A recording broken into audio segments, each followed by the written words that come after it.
¿Cómo estás, Miguel? Buenas ¿Qué noches. hubo? Buenas noches, ese milagro. Sí, ¿verdad? Como 2 semanas sin platicar aquí directamente en el canal. Sí, viejo, 2 semanas, se pasaron rápido, no creas. Sí, sí, sí. Pues el año ha estado muy potente, ¿no? En general. No, pues el año sí se me pasó de volada. Ahora en enero, haz de cuenta que puse las primeras mentorías del año y ya cuando me di cuenta, pum, ya se habían acabado. O sea, y de hecho hasta di unas mentorías extras porque, por ejemplo, estaba hablando con Benek, si lo conoces, Ujú. Javier Benek, pues ¿no? es de los fundadores de Java México. Ujú. Eh, y sí, ahí me echó un grito y le dije, Simón, se arma, porque ya me había acabado todas las mentorías del mes. Entonces sí, de volada se fueron. Y hubo unas en donde que no pude dar porque me estrellaron el carro. Y yo de No, changos. Entonces no llegué, pero se las repuse para la siguiente semana. Entonces estuvo bien. muy bien, sí, sí, sí. Fíjate que yo he sentido el año diferente. Yo lo he sentido como más, o sea, justamente lo he sentido fuerte, siendo que Ey. empezó fuerte respecto a todo lo que está pasando tanto en el mundo como en las empresas en general. No sé si has visto que... ¿Y ahora qué es eso? Es que me compré lentes nuevos. Tú Tan los ando buenísimos. estrenando, son de clip. Haz de cuenta que quería unos de tinte ámbar como los que tú tienes, pero no encontré tinte ámbar, pues me encontré estos. Sí, estos que tengo no son mucho de, no tienen tanto tinte. Lo Ujú. que pasa es que sus colores en el sol son como transition. No sabía Ah, están hasta que me los chidos. compré, están buenos. No, están chidos. Ah, pero bueno, te decía que están padres tus lentes, pero te decía que siento que el año está muy, muy, muy loco por Sí. todas las cosas que han estado pasando. Que sigan los despidos en tech. Bueno, no sé si así va a seguir siendo cada principio de año o cada fin de año durante los próximos años, ¿no? ¿Crees Y- que vaya a seguir así? Es como Sí, que lo porque hacen para estabilizar sus finanzas, ¿no? es Siento que el las empresas. capital está bien seco ahorita. Ahorita no hay Ujú. capital para nada. Em, y te digo, o sea, yo ahorita lo estoy viendo, pero mucho en empresas de amigos. Muchos de ellos, muchos no han conseguido nuevos contratos. A muchos le Ujú. hicieron el downsizing. O sea, Ujú. tengo un amigo que tenía empleadas a 40 personas en varios proyectos y ahorita en todos los proyectos le dijeron, no, ¿sabes qué? Déjanos nomás a los más importantes. Y entonces ya no son 40, ya nomás son como 25. Ujú. Entonces, Sí, la neta sí está dificilón ahorita la situación. sí, como que la economía está congelada, lo decía con un amigo por aquí internamente. Sí, pero Entonces, pues es que eso es ujú, lo raro, que la mayoría de las empresas les está yendo muy bien financieramente, pero aún así siguen despidiendo. Entonces, yo pienso que el acceso a deuda barata, como ya no es lo mismo en Estados Unidos, pues ya está más difícil pedir prestado. Entonces, tienen que recortar los planes. sí, sí, de acuerdo. Pero bueno, pues vamos a intentar seguirle dando para adelante, ¿no? Pues Y no hay de otra.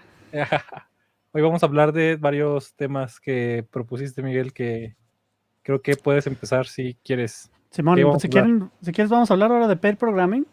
Ujú. Mira, ahí te va. Cuando a la gente le hablo de pair programming, es como un tabú. Y esto sí es particular de Latinoamérica. O sea, esto sí yo no lo veo en Latinoamérica en ningún lado.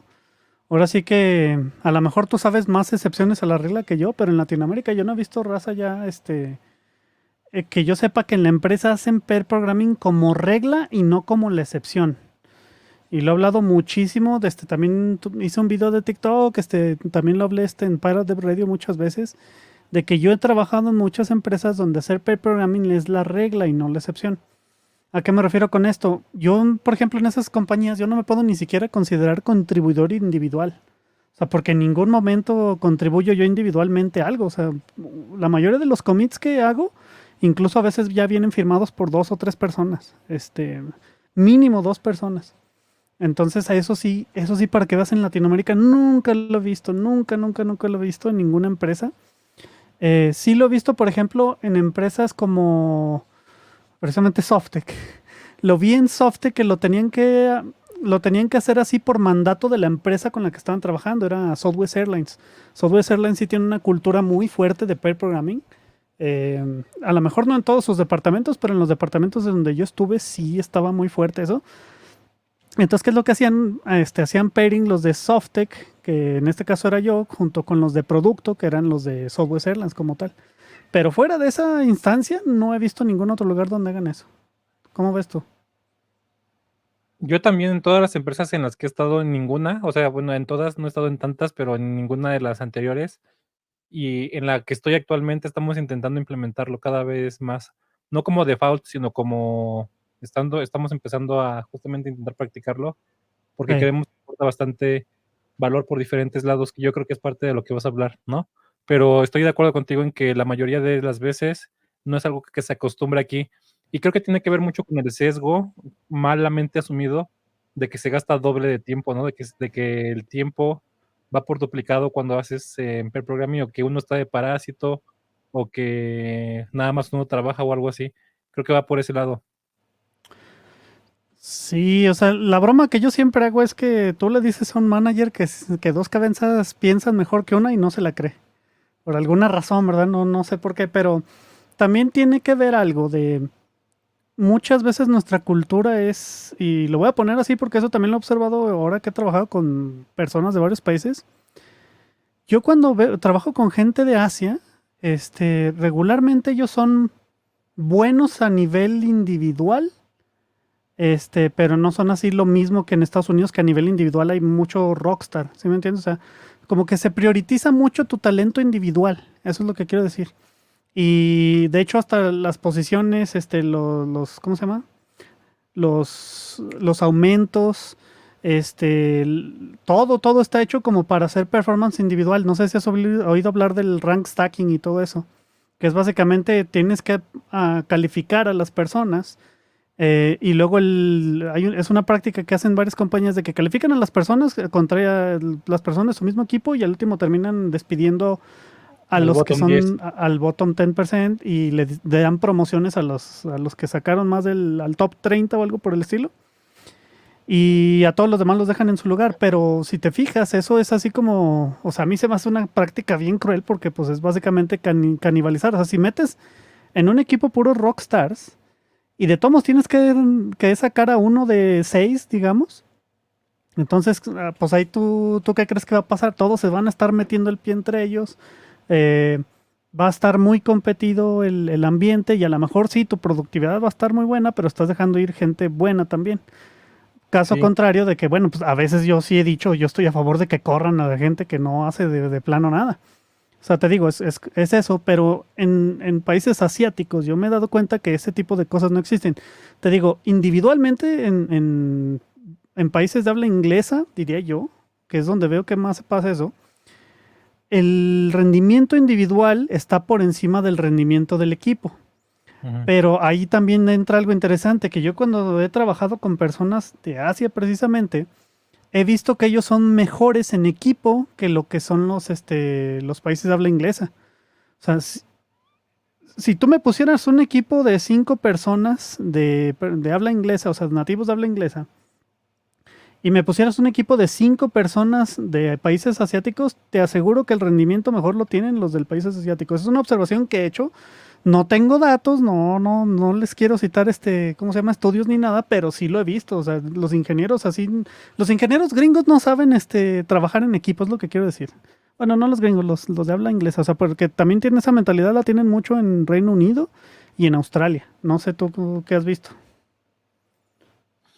Sí, yo creo que te refieres, no, bueno, no sé si también los alemanes, que no sé si has trabajado con alemanes. Poco, pero sí, No, o sea, no sé sí, si, sí. si es en general del mundo anglosajón, ¿no? O sea, como de, no sé si tenga que ver algo con el idioma o la cultura de la Mm, que derivan, ¿no? Pero estoy de acuerdo contigo también en que la mayoría de las veces tiene mucho que ver, mucho que ver con la parte de, o sea, creo que tiene que ver también con sus stands políticos, ¿no? Que es individualismo puro, ¿no? O sea, que es individualismo, o sea, bueno, creo que sí. toda su personalidad va por ahí, que es Sí, sí. tú, ráscate con tus propias uñas y ya, ¿no? Ey. Y entonces va por ahí, o sea, va por ahí que no es pensar en equipo, sino en pensar en yo, y entonces yo soy el que tiene que resaltar, o yo soy el que tiene que tener un performance bueno, ¿no? Y creo que estas prácticas Ujú. que estás diciendo van por ahí, van por el lado de no Ajá, importa fíjate, tanto el pues equipo, ajá. ahorita que lo mencionas, ¿has visto, por ejemplo, Akira Sensei? El cuate que es de YouTube que habla de cultura de Japón en general. Ajá, creo que me lo mandaste una vez, sí, sí, sí. Pues precisamente de él he visto muchos videos donde la cultura del salaryman japonés Es algo así de que yo no me puedo ir de vacaciones porque le estoy dejando mi trabajo a los demás.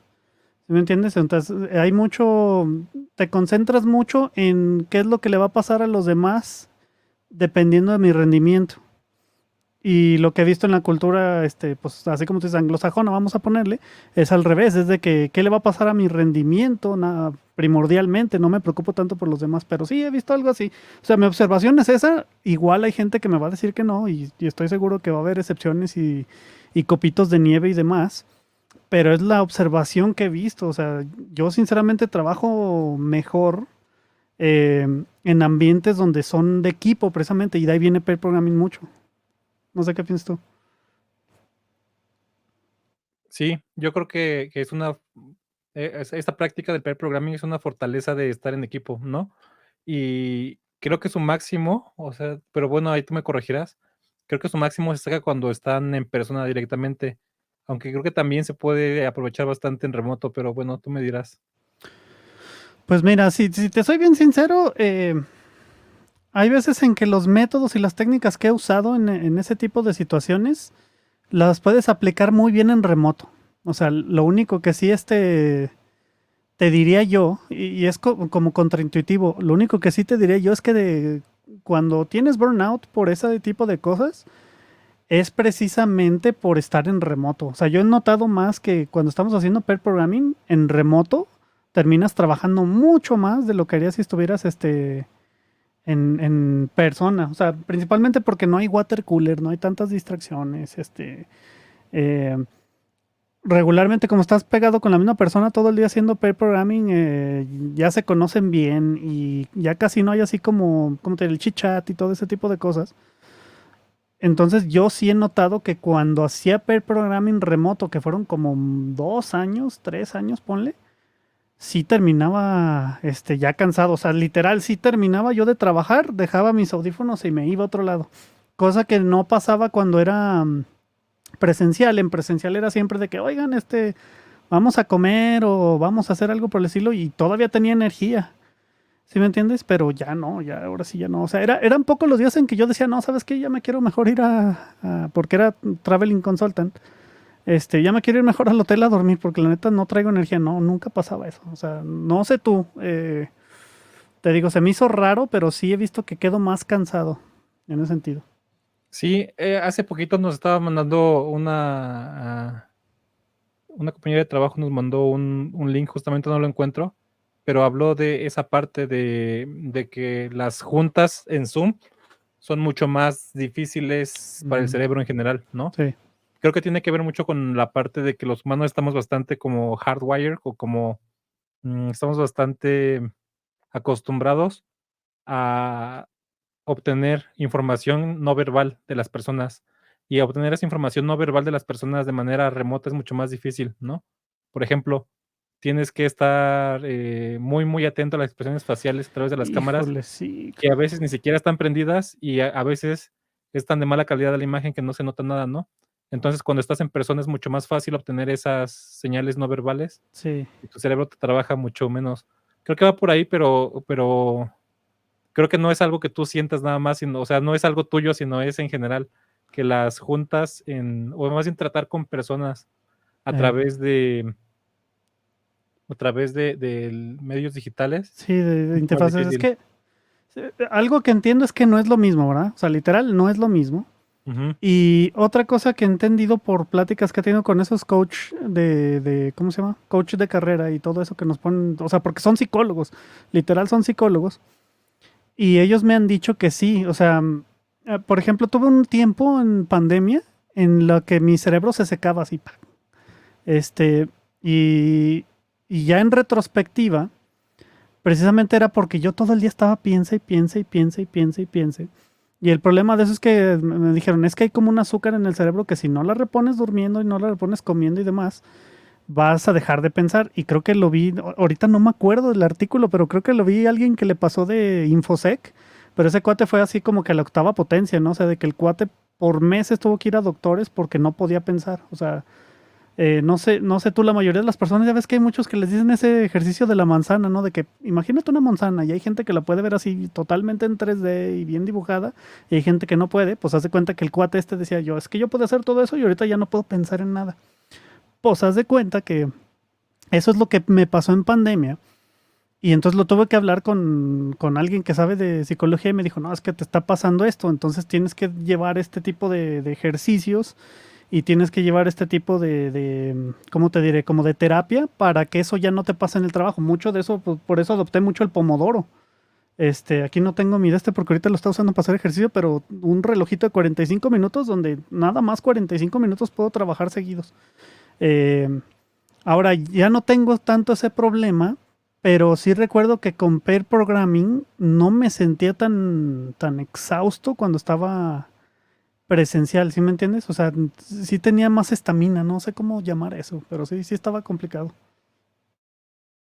Sí, sí, estoy de acuerdo. Ahí puse en el link, o sea, yo creo que tiene que ver con muchas cosas esta parte del remoto.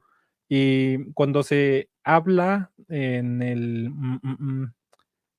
mundo en general sobre remote, la verdad es que tiene muchas ventajas y tiene muchas desventajas también, ¿no? Entonces, creo que eso lo tenemos que evaluar. Y respecto a las desventajas, tenemos que verificar que podamos hacer algo para justamente disminuirlas al máximo posible, ¿no? Mientras seguimos aprovechando las ventajas que tiene el trabajo remoto. Eh, Pero creo que una de las lecciones que hemos hablado aquí es que, bueno, que hemos hablado hasta el cansancio y espero que nosotros mismos la interioricemos, es que el mundo no es blanco o negro, ¿no? No es trabajo remoto bueno, trabajo presencial malo, sino siempre hay una escala de grises, ¿no? Respecto a qué tanto te conviene a ti, tanto el trabajo remoto como el trabajo presencial. Y creo que estas cosas que mencionaste en general son correctas y también me pasan. ujú, Otra cosa que te quería decir respecto al trabajo intelectual, yo creo que el trabajo remoto en general es más bien como un tipo más intenso de trabajo intelectual, que es que cuando lo haces remoto es como más concentrado, ¿no? Es como tienes que manejar más cosas en tu cabeza en general respecto a lo que hacías cuando ibas a una oficina que tenemos que reconocer que cuando íbamos a la oficina éramos mucho menos productivos, o al menos eso yo lo siento, ¿no? O sea, siento que ahorita puedo producir el doble o el triple de lo que hacía cuando iba a la oficina, pero eso es por los periodos de concentración, no interrumpidos, ¿no? Que se pueden tener contra lo que bueno, y por eso mismo es más cansado. Una cosa que yo he notado de mis diferentes tipos de trabajo que he tenido durante la vida en general, es algo que siempre menciono respecto al trabajo físico. El trabajo físico produce un tipo de cansancio que es chistoso porque ese tipo de cansancio que yo sentía cuando trabajaba, por ejemplo, en una construcción, una vez trabajé en una construcción, ese tipo de cansancio se siente como un tipo de cuando terminas de hacerlo y lo descansas un poco, te sientes como refrescado y puedes hacer más cosas y, por ejemplo, te puedes poner a estudiar o puedes poner a ver una película o puedes poner a hacer un montón de cosas. El trabajo intelectual no lo siento así. El trabajo intelectual es como desgastante, todo lo contrario, lo siento justamente como que tú dijiste, bueno, no sé si eso sea la palabra correcta, en inglés le dicen ego depletion, ¿no? Como que no tienes ya, como que se te acabó el ego, en pocas palabras, se te acabó la voluntad. Y entonces, ahí pasa lo que tú dijiste, me lo recordaste porque es exactamente, es exactamente así. Es es un tipo de energía que no puedes obtener de regreso si no haces cosas específicas, como por ejemplo, creo que consumir azúcar es una de ellas, y la otra es dormirte, ¿no? Creo que a mí sí, lo que más me resultaba o lo que más me resulta es dormir, ¿no? ey, Si te duermes, puedes como recuperar ese tipo de cosas, sí. pero es chistoso. Otra cosa que me funciona recientemente y que, bueno, que he descubierto es hacer ejercicio físico, ¿no? Hacer algún tipo de actividad física, eh en mitad del día es bastante refrescante en general, ¿no? Entonces, creo que es cierto lo que tú dijiste. Aquí está diciendo Miguel que te pareces a Neo. Chin, yo le pegaba a Morpheus, pero sí. Amor, ah, bueno, un día deberíamos hablar de Matrix, por cierto, Miguel. Oh, podemos hablar horas de eso. Ese es gracias a esa película que soy programador, hijo. ¿Sí? Sí. No, yo no, pero me gusta mucho. Creo que es de mis películas favoritas de la vida. Horas Sí, de eso. entonces, Pero sí. No, pero sí, o sea, no, nunca he encontrado ese artículo de nuevo, pero sí te digo, o sea, es ingeniero de InfoSec, literal. Estaba creando reportes de threat alerts y no sé qué tanto más. O sea, ahorita no recuerdo bien, pero sí era así de que literal se le acabó el azúcar del cerebro y ya no podía pensar. Entonces, ahora, en pair programming pasa algo chistoso. Te digo, la mayoría de la gente dice que trabajas menos. Yo pienso que se trabaja más. ¿Por qué? Porque mira, por ejemplo, así como tú dices en distracciones, ¿verdad? ¿Cuántas veces no te pasa que estás programando y de repente ves el celular? ¿Cuántas veces no estás programando y de repente te da sed y vas por agua? ¿Cuántas veces no estás programando, haces esto y lo otro y así como tú dices, distracciones, distracciones, distracciones?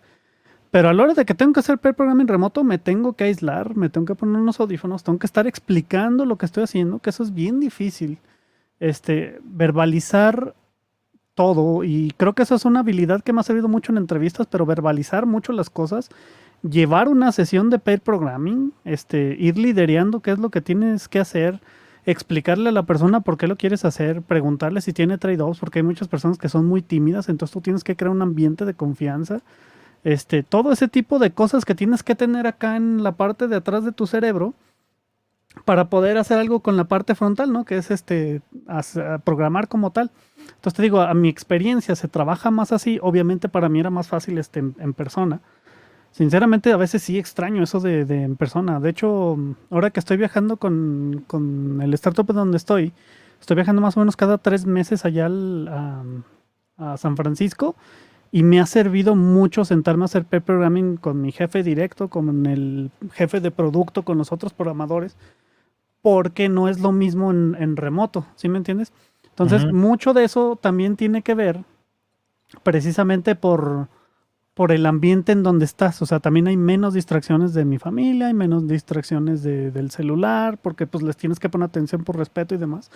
Pero en remoto sí está, digamos que es muy fácil poner en mute el micrófono y ponerte a hacer otra cosa, ¿sí me entiendes? Porque hay veces en que lo he hecho, ahora sí tengo que admitirlo, hay veces en que lo he hecho en que digo, chale, me acaban de llamar, ¿para qué interrumpo esta llamada? Entonces le pongo mute al hardware y me pongo a hablar por el teléfono a ver si escucho más o menos. Eso sí me ha pasado todo el tiempo. Ujú. Sí, ¿Cómo ves? sí, pues yo creo que te digo que respecto a esto hay que llegar a un equilibrio, ¿no? O sea, no es completamente, ninguna de las dos cosas es blanca o negra, no es eh, súper bueno, más bien, sí, yo creo que personalmente creo que el trabajo remoto tiene más ventajas que desventajas, pero creo que una de las desventajas es esta que estás diciendo. Pero bueno, ¿qué te parece si hablamos de las técnicas que usas para hacer pair programming en trabajo remoto o no, de forma remota? ¿O Ah, quieres ok. empezar por más la teoría? No, pues miren, vamos a hablar de esto. Yo lo dividí en varias secciones, pero haz de cuenta que son como formas de facilitar el trabajo remoto. Entonces, una de las secciones que tengo es la rotación y el anclaje. Rotation and anchoring, no sé si estoy traduciendo bien anchoring, pero de lo que se trata aquí es que en Extreme Programming hay un dicho, y no sé si nada más en Extreme Programming y viene de algún otro lado, me falta el contexto de eso, pero hay un dicho que dice, si duele, hazlo más seguido. Donde sí he escuchado una analogía similar es en la osificación del software. Creo que he hablado de osificación de software antes aquí, pero osificación es un término que nosotros tomamos prestado de la industria médica y es cuando tú te rompes un brazo, si tú no vas a terapia, ese brazo, digamos, va a perder movilidad. ¿Por qué? Porque se calcifica la herida. Ujú, Entonces, si tú no vas a terapia, si tú no mueves ese músculo que se rompió, si tú no mueves, se acomodas bien los huesos donde deberían de ser, el calcio va a empezar a crecer en esa parte y va a llegar el momento en que vas a perder movilidad. Pues yo, por ejemplo, conozco personas que ya se quedan sin movilidad de un brazo o de los dedos también, de quemaduras y demás. Ya no los pueden mover literalmente, o sea, ya no hay terapia que tendrías que ir a cirugía y no siempre la cirugía es una alternativa. Entonces, eso de la osificación pasa precisamente porque tienes un equipo en donde, digamos, Miguel es el que es el experto en cierta parte del código, o Miguel es el único experto en DevOps, o Miguel es el único que le sabe a frontend, Y ya hemos hablado mucho de eso, de que los expertos son muy frágiles. Entonces, si de por sí tienes un músculo frágil, el día que se te rompa, pues así te va a ir. Entonces, una técnica que nosotros usamos mucho es el anchoring y la rotación, o sea, el anclaje y la rotación. ¿Qué quiero decir con esto? Nosotros tenemos parejas de programadores, entonces hacemos un ejercicio que se llama el Skill Matrix, que también ya lo he hablado un montón porque sirve para muchas cosas, no nomás para esto. Y es decir, oye, Miguel es el experto en esto, Marisa es la experta en esto, Mayra es la experta en esto, Manuel es el experto en esto, etcétera, etcétera. Y entonces lo que tú haces es que los vas calificando y tú dices, ah, mira, si Miguel es el experto en la parte de CI/CD, vamos a ponerle a hacer pair programming con Marisa, que es la que menos sabe de CI/CD. Y con eso todos van subiendo el nivel, ¿sí me entiendes? Entonces se va nivelando tu equipo. La idea de ese anclaje y rotación es precisamente identificar las debilidades del equipo y las fuerzas del equipo y hacer que todos se vayan nivelando. Hasta que tú llegue ahora sí que me dicen, ¿cuál es el punto donde debo de parar? Pues realmente debes de parar cuando tú dices, mira, no importa a quién le asigne esta historia, este user story, la persona a la que se lo asigne, todos se creen con la confianza de poder terminarla, no siendo expertos.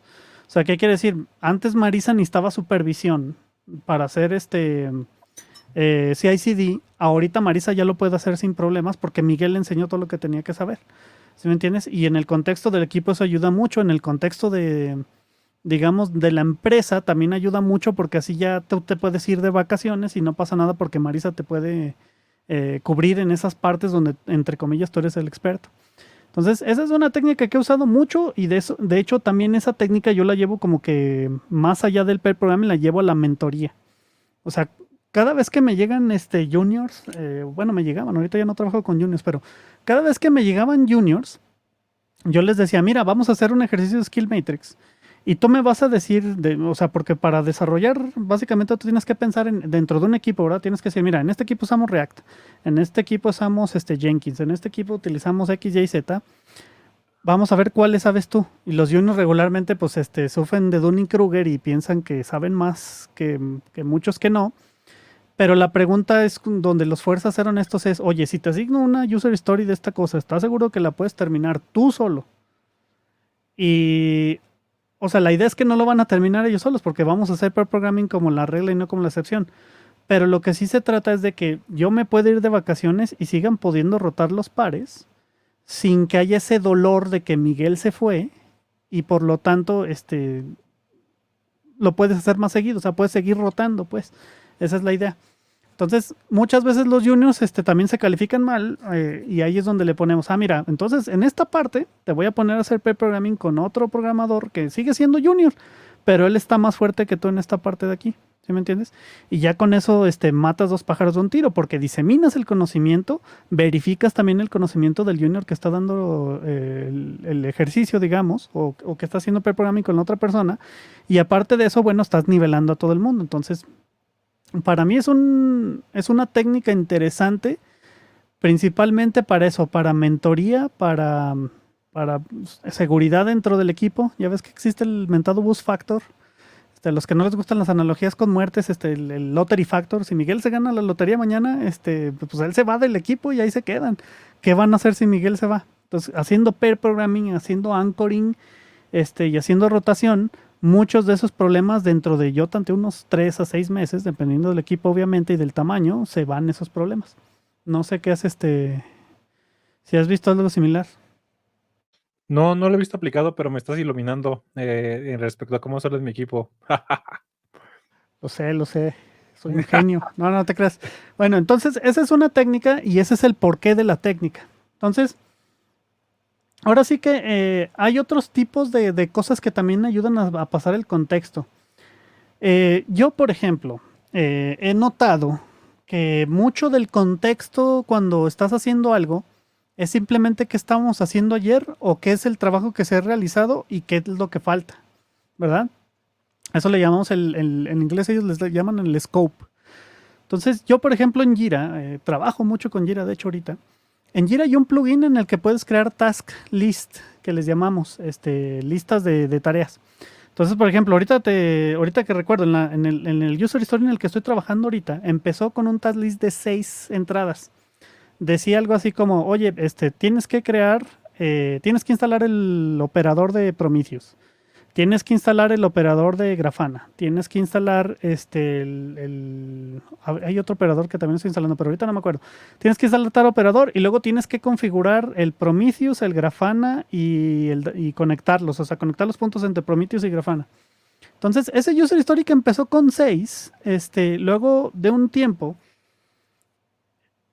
yo empecé a agregarle más cosas que me iban faltando. Entonces, por ejemplo, ya lo voy completando y digo, chin, ahora me falta configurar tal cosa que se me olvidó. Entonces lo agrego como un task list y ahorita llevan 13 tareas. Entonces, cuando yo estaba haciendo pair programming, hacíamos ese mismo task list, pero lo íbamos como que pensando más adelante. O sea, íbamos diciendo, mira, pues son 6 tareas. Estoy pensando en lo que voy a hacer ahorita, pero aparte estoy pensando en lo que se necesita para que esta user story termine.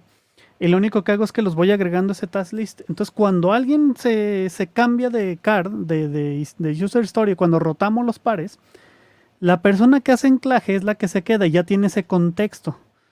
Pero, ¿qué es lo que hace la persona que va llegando? En lugar de ir a preguntar, oye, ¿en qué nos quedamos y qué es lo que falta? Ah, pues ahí está el user story. Entonces, tómate 5 minutos y lee todo lo que hemos hecho y ve lo que es lo que nos está faltando y haz preguntas. Y haz preguntas precisamente de eso. Entonces, la idea es que ese contexto que era antes lo difícil de que no sé si te han tocado equipos de esos donde alguien también se va de vacaciones y dice, oigan, pues me quedó trabajo pendiente, necesito a alguien un día completo para decirle qué es lo que me está faltando. Y no nomás en ese tipo de situaciones, en muchas situaciones siempre pasa eso. Sí, Y esa es claro, me una ha forma en que pasado, compartimos sí. contexto. Dime, perdón. No, digo que me ha pasado bastantes veces eso de que me voy de vacaciones y más de que me quedó trabajo pendiente es este proyecto está ongoing y a veces este proyecto ya está en producción y qué pasa si pasa un incidente, por ejemplo, ¿no? En el peor de los casos, este proyecto está siendo probado por los clientes y es que como yo me voy necesito a alguien que esté como de backup, ¿no? Que justamente fue lo que me pasó este fin de año. Pero sí, así pasa. Ujú. Y exactamente pasa lo que tienes que decir es, me tengo que sentar un ratote con esa persona para entender el contexto del proyecto y para estar listo para atender las cosas, porque si nada más me quedo diciendo que me quedo y digo que sí soy el respaldo, pero no sé qué voy a hacer, o no entiendo el contexto del proyecto, pues voy a valer para dos cosas que es para nada y para lo mismo, ¿no? Entonces, estoy de acuerdo que esta situación pasa bastante. Ok, entonces, ¿estás de acuerdo que si estuvieras haciendo pair programming y rotando pares, cualquiera debería de poder entrarle a los golpes pues en producción? O sea, eso es algo que también creo que nos falta mucho en esta industria del software. Cuando metemos algo a producción, regularmente nada más delegamos las cosas. O sea, hablando del muro proverbial de DevOps, hablando de SRE, antes estaba el muro proverbial y dijimos, no, pues con DevOps vamos a cortar a romper ese muro. Pero luego entró SRE y lo que me he dado cuenta es que también SRE se volvió un muro. O sea, SRE son a quienes les avientan las cosas ya cuando están en producción. Entonces ellos se encargan de que sí, las cosas estén más arriba. Pero regularmente SRE son los primeros que te tienen que hablar. ¿Sí me entiendes? O sea, como ellos no tienen el contexto de todo y no tienen por qué tenerlo, también es importante que los de SRE hagan pair programming con el equipo y así vayan tocando las partes del código que se están, digamos, cambiando más. Mucho del desarrollo de software y los problemas que tiene el desarrollo de software es por manejo de cambios. Entonces, SRE, al hacer pair programming o mob programming con tu equipo, también se da cuenta de que, mira, estos son los cambios que se hicieron. Entonces, lo más seguro es que este error es por uno de esos cambios. Y yo ya tengo contexto de esos cambios, ¿verdad? Entonces, eso es lo que debería yo creo, motivar a muchos a que hiciéramos eso. Yo cuando estaba de SRE precisamente ahí en Softec, afortunadamente Southwest Airlines tenía una cultura de pair programming muy buena y muchos de los problemas los pude solucionar yo solo porque hice pair programming anteriormente con una de las personas que desarrollaba esos cambios. Ujú. Entonces, no manches. O sea, también no te voy a decir, Miguel es un genio que se sabía todo el contexto en unos cuantos meses. Pero sí de las puras notas que sacaba, más de una vez me sacaron de apuros y esas notas eran precisamente de yo sentarme con uno de los ingenieros y decirles, oye, la base de datos me está tomando un error, ¿cómo puedo hacer una consulta rápida para saber qué está pasando? Y ellos mismos te decían, sí, eso ya lo tenemos aquí ¿cómo se llama? En un archivo de texto que nos pasamos entre todos. Entonces, en lugar de ese archivo de texto, lo único que hacía es que lo ponía en Confluence. Y entonces le ponía allí una etiqueta donde le decía troubleshooting. Y así hacíamos runbooks. No sé si han utilizado esa técnica, pero un runbook es básicamente errores comunes, cosas que tienen que pasar y las técnicas para solucionarlos, ¿verdad? Entonces también ahí te pones mira, este es un ejemplo de un log que se ve de tal manera cuando pasa este error. Esto es cómo solucionar ese error y eso es cómo verificar que el error se solucionó. Y estas son las personas que saben qué es lo que puede estar pasando. Entonces llegó el momento que ya tenía un runbooksote de unas 10 páginas y ya lo estaba automatizando. Ya empecé a crear una aplicación que me decía, mira, se acaba de detectar este error, así es como lo pasas, apriétale este botón y se va a solucionar. Entonces ya había codificado pues el sentimiento que tenían, o más bien el problema que tenían y la solución, que pienso que ya es el siguiente sistema. Pero si yo no hubiera hecho pair programming con esas personas, todo eso hubieran sido golpes contra la pared, tratando de encontrar la manera de solucionar esas cosas, que también le pasa a muchos programadores donde no hay SREs, ¿verdad? Sí, este concepto de runbook, creo que lo he aplicado, no tenía el nombre, pero ahorita investigando un poquito acerca de él, está interesante. Te voy a decir algo que a lo mejor te va a doler. Aquí está, una de las partes de la investigación dice que el estándar ITIL incluye runbooks y entre sus herramientas de protocolos y procesos. Pero creo que, bueno, aunque tú has hablado contra ITIL, aquí entra otra vez la misma parte de ni todo es bueno ni todo es malo, ¿no? Creo que ahí la parte que tenemos que resaltar es si no todo es bueno, no todo es malo y todo es gris, es entonces por dónde me voy. Más bien es la parte de tú tienes que evaluar dentro de tu contexto qué es lo que te da mayores beneficios, ¿no? Porque lo más chistoso del mundo es que es dinámico y que no todo lo que, más bien que lo que me sirve a ti no te sirve, no te puedes, no, probablemente no te sirve a ti, ¿no?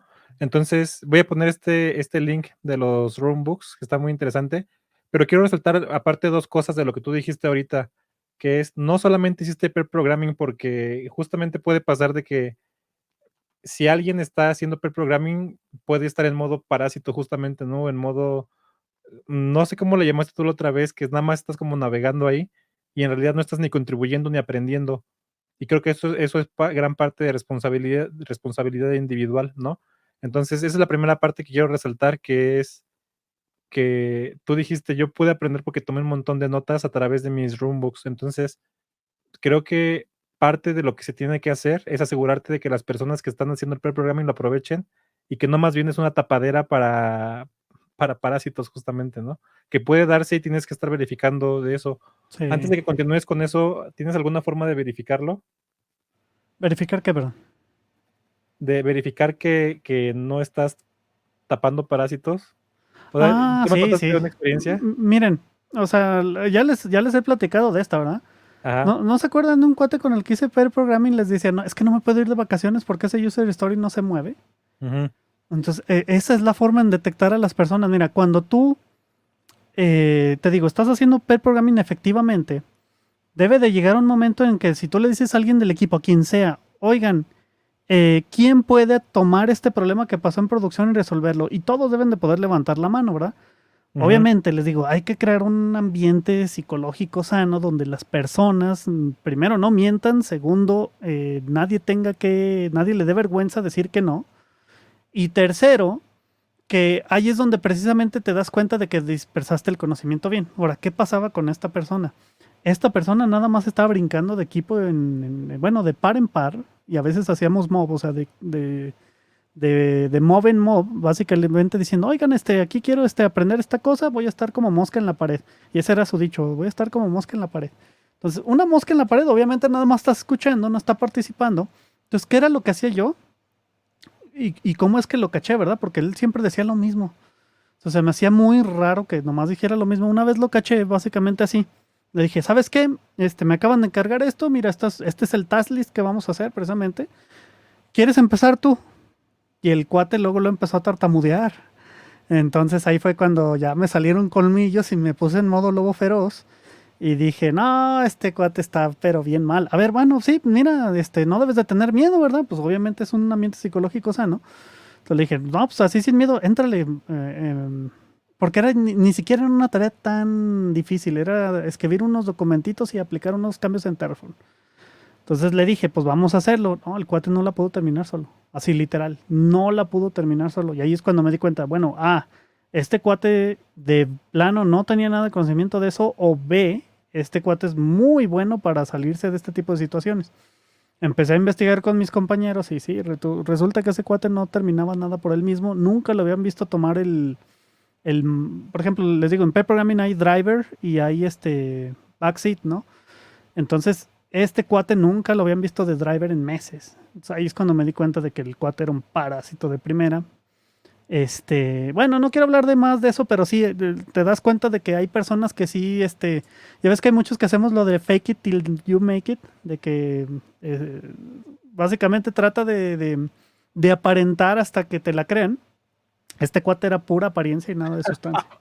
Hay Así, personas literal. que Pura aparentan apariencia y nada de y sustancia. nunca make it, nunca la Exactamente. hacen. Entonces, sinceramente, o sea, ya nomás la prueba fue que me fui de vacaciones. Y ese user story, no ese precisamente el que estoy hablando, otro user story se quedó ahí en semanas. Regresé y les dije, oigan, aquí el anchor, el anclaje, era este cuate. ¿Se terminó? ¿No se terminó? No. Tenemos que verificar qué está pasando con esta persona porque no puede terminar un user story por sí mismo. Y Ujú, entonces ahí sí ya, después de tiempo me dieron la razón, pero obviamente, te digo, era cuando hablamos eso de las familias disfuncionales. En una ujú. familia no vas a correr no sé, a tu hermana porque se porta mal o algo así, o sea, ahí es donde sí me arrepiento de no haber estado en ¿cómo te digo? Una jerarquía sana y haberlo corrido. Ujú. Sinceramente, esa persona merecía ser despedida. Eh, Oye, hablando de eso y conectando con lo que hablamos al principio del capítulo, ¿no crees que ese tipo de empresas justamente ahorita están en problemas? O sea, las empresas que se comportan como mm, familias disfuncionales. no, no, sinceramente no. O sea, porque mira, vamos a ser sinceros. O sea, y voy a sonar como cierta gente que luego defiende a ciertas personalidades, pero no has escuchado el principio de Pareto. Ajá, De ajá, 80, pero 20. ahora aplícalo a las personas. O sea, el 20% de las personas hacen el 80% del trabajo. Ujú, ¿Sí me ujú. entiendes? O sea, y ese cuate ganaba una lana, ridícula, viejo, ridícula. En pandemia creo que nunca he visto tanto dinero junto. Ese cuate ganaba una lana ridícula. Yo pienso que trabajando unos 2 años así, pues, nos podíamos haber retirado, ¿verdad? Ahora, ya siendo bien específicos, ese cuate ganaba ya todavía más porque él entraba mucho a los on-calls. Entonces, el on-call se pagaba triple. Ok. Entonces, ese cuate, estoy seguro que salió forradísimo de ese lugar, pero él no hizo ni el 10% del trabajo. O sea, Ujú. literal. No, ahora, ¿cuál es el detalle aquí? Que aunque ese cuate no hacía nada, nosotros éramos un equipo altamente efectivo, o sea, altamente efectivo. Yo creo que nada más he estado en 2 lugares donde haya visto equipos así de buenos. O sea, ¿por qué? Porque era gente con los mismos objetivos, motivadísima por toda la lana que se estaba haciendo, muy buenos ingenieros. Ahora sí que ese cuate no sé cómo pasaba las entrevistas, sinceramente. O sea, no sé cómo lo contrataron. No quiero preguntar porque me va a dar más rabia.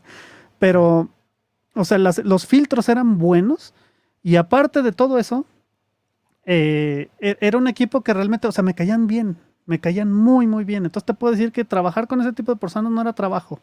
Así literal. Y no sé cómo describirlo, pero era un equipo muy bueno, era una familia muy buena, digamos.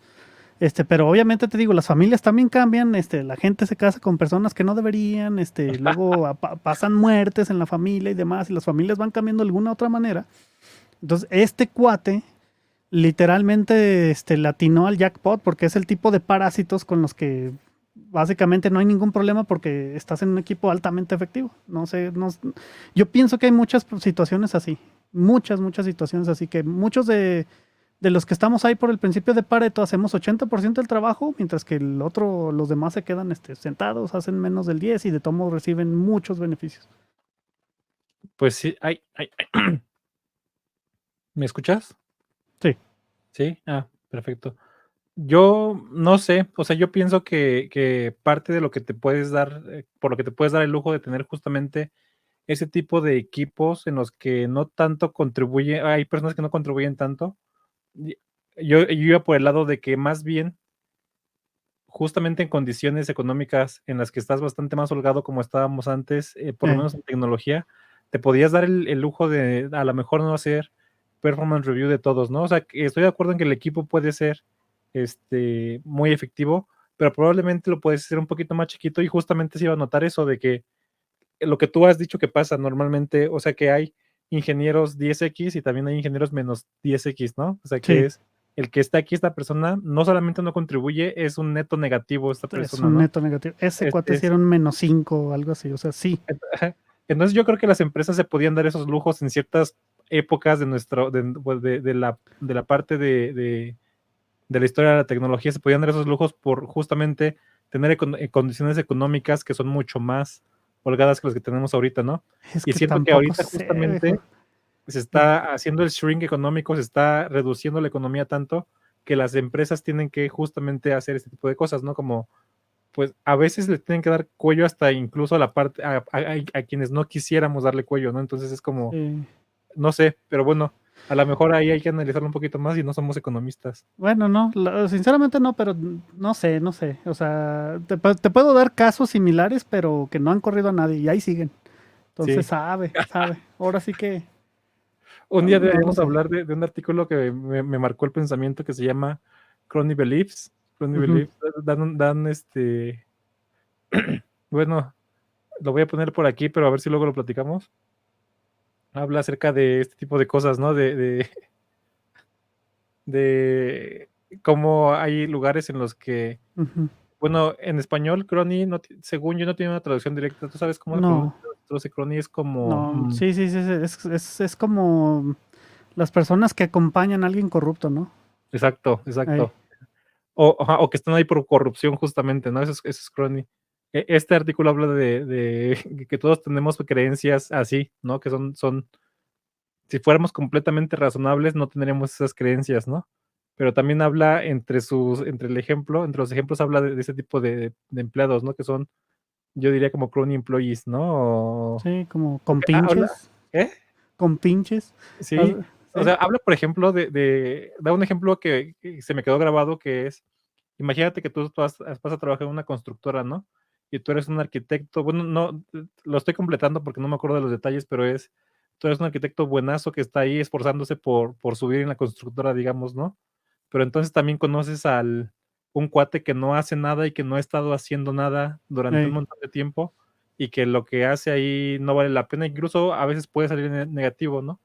Pero resulta que ese cuate es el primo del gobernador de tu estado y gracias a que él está en esa empresa, la empresa tiene un contrato millonario, ¿no? Entonces, sí. ahí entra la parte que te pone a pensar ¿de verdad es crony este cuate? ¿O es un vendedor que o sea, Sí, o sea, sí, sí he visto casos así de donde tú dices, cada quien tiene habilidades diferentes, ¿verdad? Ujú. Y he visto muchas veces, creo que una vez uno de tus amigos estaba aquí en un live, ¿no? Que decía de que es que la empresa debe de tener la manera de que, aunque yo nunca hable, tienen que hablar bien de mí para que me vea bonito yo y, ¿cómo se llama? Y básicamente porque yo no sé hablar bien, alguien tiene que compensar eso, ¿sí me entiendes? O sea, mi jefe tiene que hablar bien de mí.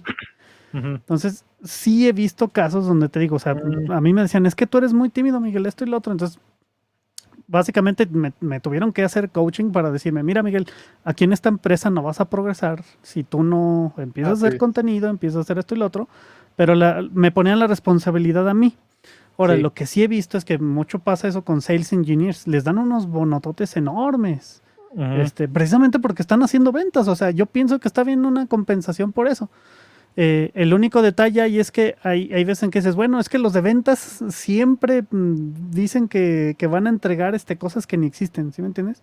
ujú, ujú. Y eso sí, ahora, yo creo que en todos en la industria de software hemos visto algo similar, pero ahí el detalle es que si no hubiera ventas desde el principio, pues, ¿de dónde sacas para hacer ese trabajo? ¿Sí me entiendes? Claro, Entonces, claro, de algo acuerdo. similar he visto. Sí, sí, sí lo he visto. Sí, o sea, Este, dime, dime. no, perdón, ya nada más porque ya mero nos íbamos a ir, pero te mandé el artículo, lo acabo de encontrar, el artículo del que hablábamos. Pero sí. Sí, lo puse aquí en los comentarios por si alguien lo quiere ver. Y de todos modos lo voy a poner en los links del final. Y ahorita lo voy a abrir para que lo veamos. No sé si quieres comentar algo. Es lo que iba a decir, que ya es hora de que nos vayan, de que vayamos cerrando. pero nos faltó un montón de contenido sobre la parte de De pair pair programming. programming, sí, Entonces, pues ¿qué te parece si lo continuamos la siguiente semana? ¿Te late? Simón, hay que hacerlo. Va, va, va. Let's do it. Entonces, a ver, déjame compartirlo. Compartir pantalla. O sea, Y aquí está la parte que dijiste, ¿no? Que es esta. sí, o sea, ya en retrospectiva le debí de haber mandado este artículo a la persona que te digo que me estaba ayudando. Ajá. Porque no me pasó literalmente esto. O sea, yo no he ido a que me hagan estudios del cerebro ni nada por el estilo, pero parece que a este cuate hasta le dieron ¿cómo se les llama esas? Seizures. Am, este, como Ataques. ataques, pero sí, algo así. Entonces este cuate, así, literal, se acabó todo el azúcar de su cerebro porque trabajaba en Infosec. Y entonces hacía todo el día, se la pasaba haciendo reportes, se la pasaba hackeando, se la pasaba haciendo montones de cosas sin tomar descansos.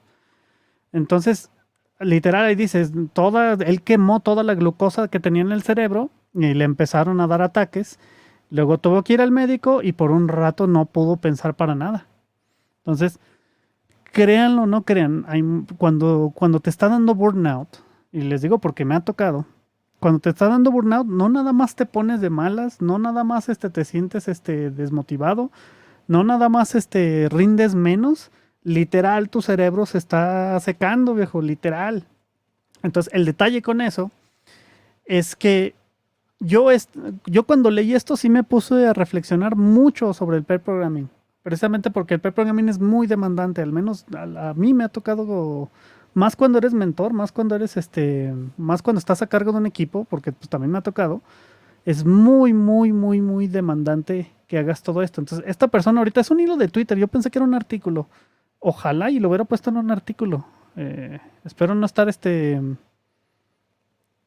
¿cómo te diré? Espero no estar teniendo ¿cómo se llama? El de Mandela.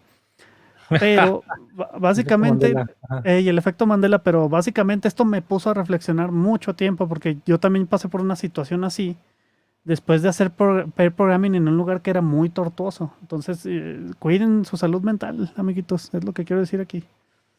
Perfecto. Creo que es un buen mensaje para cerrar. Va. Pues vamos a dormir, Miguel. Hablando de cuidar la salud mental, Ey, Huberman dice que la base de todos los otros tipos de salud es dormir bien. ay, sí, Y qué rico. entonces, que si, que si no duermes bien, todo lo demás es mucho más difícil de lograr. Entonces, vámonos a dormir. Muchas gracias por lo que compartiste. Y bueno, todavía tenemos gran parte que hablar de pair programming y creo que lo vamos a hablar la siguiente semana. ¿Va? Ey. Voy a hablar de ese Entonces, artículo, yo creo en TikTok. Recuerden que estamos en TikTok, recuerden que tengo mentorías gratuitas y de paga ya también, ya las desbloqueé. Entonces, si me quieren dar una visitada ahí en TikTok, también estoy como Eldermael. Precisamente voy a hablar de ese artículo. Yo creo que sí voy a sacar varias notas de eso, pero va. perfecto. Muchas gracias, hasta luego. No, gracias a todos. Buenas noches, nos vemos. Adiós.